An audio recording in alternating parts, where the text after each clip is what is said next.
Bonsoir à tous et bienvenue dans cette nouvelle édition de BBC Info. Voici le sommaire de ce soir. Un an après le coup d'État en Guinée, bilan mitigé pour Mamadi Doumbouya, le chef de la junte au pouvoir. En ce mois de rentrée scolaire, nous parlerons du parcours du combattant des étudiants africains en quête de visa pour la France et le Canada. C'est à croire que le consulat décide de la carrière d'un étudiant. Et la Somalie, au bord de la famine, 10 ans après le dernier désastre humanitaire, la Corne de l'Afrique est en proie à une sécheresse historique.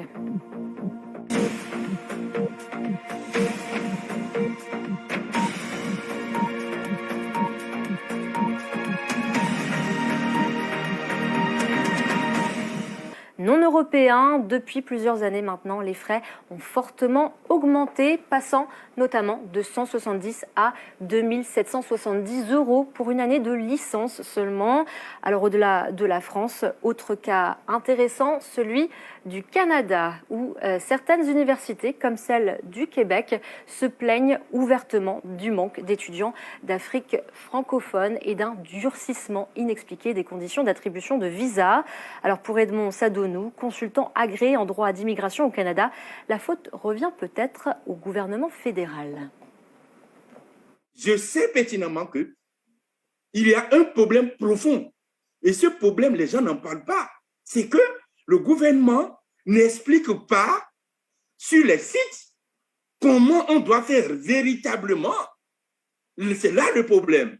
On ne dit pas de façon concrète comment on doit le faire pour que l'agent soit satisfait. Le problème est là. Mais peu de personnes le savent, que c'est comme ça que ça doit se faire. Ce n'est pas le formulaire. C'est que lui, il doit être convaincu sans aucun doute sur un certain nombre de choses et il s'attend à recevoir ça.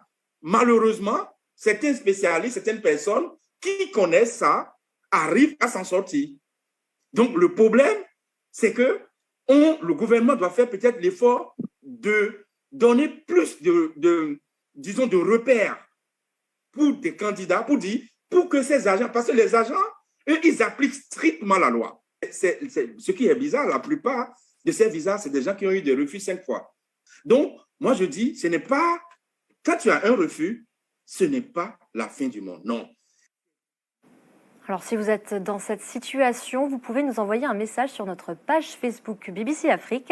Nous recueillons vos témoignages sur cette situation complexe. N'hésitez donc pas à nous écrire ou à commenter sur la situation. Le sommet sur l'adaptation de l'Afrique au changement climatique s'est ouvert aujourd'hui à Rotterdam, 2 mois avant la COP27 en Égypte. Les dirigeants africains ont critiqué l'absence de leurs homologues occidentaux. Un message relayé par le président sénégalais et chef de l'Union africaine, Macky Sall. On l'écoute. Je pense que l'Union européenne, tout comme la plupart des partenaires, ont une volonté.